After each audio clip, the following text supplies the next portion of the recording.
Around 3,000 Hondurans are traveling through Guatemala to the United States. And today, President Trump threatened to close the U.S. Mexico border if Mexican authorities don't stop the caravan. The UN estimates that over 500,000 migrants illegally cross into Mexico every year in order to come to the U.S. Mexico is pushing a plan that's already deported more than 500,000 Central Americans. But migrants say they fear much more than just deportation on their journey.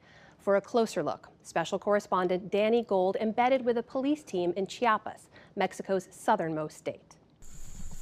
Just north of the Guatemalan border, Mexican police patrol a desolate area popular with undocumented migrants. But they're not here to detain illegal border crossers. The purpose of these patrols is to stop gangs who are out to rob migrants. You're fully armed out here. You guys are on high alert. Is there a lot of danger on these trails? The criminals sometimes carry machetes. Sometimes they have pistols or even shotguns. We've had a few close calls. Thank God everything has turned out okay so far. This area, known as La Aracera, is off the beaten path, which makes it attractive to migrants trying to avoid detention by the increased number of immigration patrols. We walked along a railroad track that runs next to a roadway dotted with checkpoints. Criminal gangs often prey on migrants here. The isolation makes them easy targets. Conrado Espinoza Villalobos is a prosecutor in the Crimes Against Migrants unit in Chiapas State. He says before these patrols started, migrants were robbed, raped, even murdered here. What sort of stuff do you see out here? Have you guys come across armed groups on these patrols? This is a hostile area. We found gangs of armed robbers. Most of the robbing is done with knives or machetes. Why machetes? That's their MO. The criminals pretend they are working in the fields. Sometimes they even fool us. Migrants heading north cross the Suchiati River that separates Guatemala from Mexico, and they often carry large sums of money for the long trip ahead. Yet even if they fall victim to crime, they don't want to draw attention by contacting law enforcement. The state of Chiapas represents 68% of Mexico's border with Central America. This makes this state the biggest immigration gate from Central America to the United States. Alejandro Villachavez is the Assistant Attorney General for the state of Chiapas. His office is tasked with protecting migrants who cross into a state from Central America. Can you describe what sort of situations are they fleeing? Many factors encourage migration from Central America. One is the precarious economic situation, the lack of opportunities. But there is also danger that gangs present, from MS-13 to the 18th Street Gang. His agency has worked hard to bring a level of safety to migrants crossing through Chiapas. How dangerous is it out here for Central American migrants crossing into Mexico? Since the creation of this office, we've dismantled 149 criminal gangs that contained about 1,600 people. There used to be muggings, rapes, extortion, even homicides, almost on a daily basis. We've managed to reduce crimes by almost 95%. But it's not just the criminal gangs that have found migrants to be easy prey. Law enforcement have also targeted them. We've detained over 60 members of law enforcement that have, unfortunately, strayed from obeying the law and respecting human rights. All of this leads to a pretty desperate situation for undocumented migrants in Mexico. Many now attempt to get special Mexican visas that will allow them to travel legally to the U.S. border. I'm waiting to get a visa to leave Mexico, but the visa will only allow me to travel to the northern border. I can't get a U.S. visa here. Right now, I don't have money, and I'm surviving with my son on the streets. Migrants like Juana de Jesus are staying at the shelter, waiting to see if they will be granted permission to travel through Mexico legally. From Honduras, she left the country to seek treatment for her developmentally disabled son, and because her husband was violent. Why do you feel you need this humanitarian visa?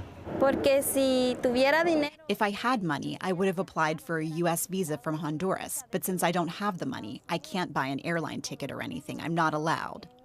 Without a humanitarian visa, it would be very hard to travel through Mexico because the gangs are killing people, and near the borders, they also kidnap people.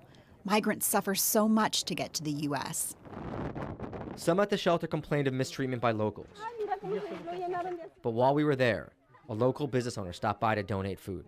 Regularmente cuando nos queda un poco de pan en la... When we have some bread left at the bakery, we share it with these people who are fighting for a dream, fighting to provide for their families. So we like to share what we are able to give. Have you seen a lot more migrants from Central America coming through in the last few years? Sí, no. Yes, it won't slow down. They sometimes want to stay in Chiapas, but in Chiapas, there's not much to do. Since April, migrants from El Salvador, Guatemala, and Honduras have been joined increasingly by Nicaraguans fleeing the political instability and violence that has gripped the country. Adrian Lopez, a supporter of an opposition party there, was staying at the shelter on his way to the United States in hopes of securing political asylum. You can't speak out. The police retaliate against you because they are the government. The police belong to the president. The army belongs to the president. The TV channels belong to the president. Who am I going to complain to? All you can do is flee the country. This is all your stuff here? Yes. Adrian had been at the shelter for 2 weeks, awaiting his visa to cross Mexico when we met him. Pues el ir al norte es... We go north because the reality is there is no possibility for growth in my country. You can't grow economically or mentally in a country like Nicaragua or El Salvador or Honduras, Guatemala, because these are countries where if you're not getting screwed by gangs, you're getting screwed by the government. So we cross to the United States to grow and search for a job, gather money, and send it to the poor relatives we have left at home. Has it gotten much worse here in Chiapas for people from Central America heading north than it was years ago? Comparado en aquel tiempo, hoy es... Well, compared to back then, today it is much more dangerous to cross without papers. Much, much more dangerous. Now, behind me is the shelter where Central American migrants and asylum seekers are staying.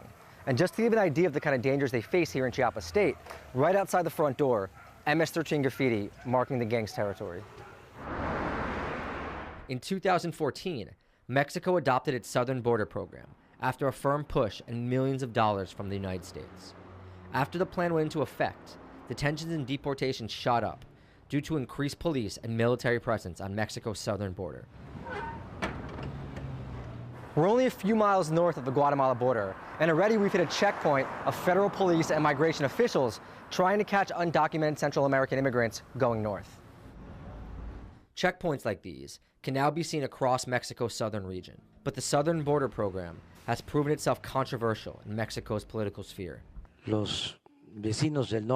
neighbors to the north would want us to continue doing the dirty work of detaining the Central American migrants that leave their homes looking for a better life, those fleeing violence and misery. No. Migration was a fiery topic in Mexico's recent presidential election. President-elect Andrés Manuel López Obrador expressed compassion for migrants.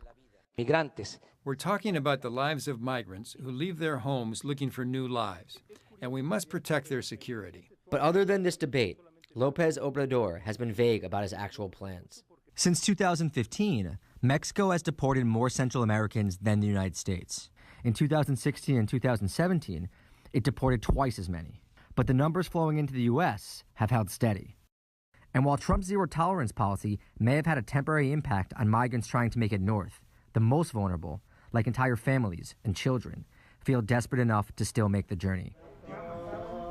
And it is the policy in the United States that worries Juana de Jesus, traveling north with her developmentally disabled son. Are you worried about what you're hearing right now from the U.S. border about situations like mothers and children being separated at the border? Porque no se merece. Kids don't deserve to be separated from their parents. It's wrong because a mother suffers for her children, and children suffer for their parents. All I want is the best for my son. And she's willing to take a big risk for a better life for her sick son. For the PBS NewsHour, I'm Danny Gold in Chiapas, Mexico.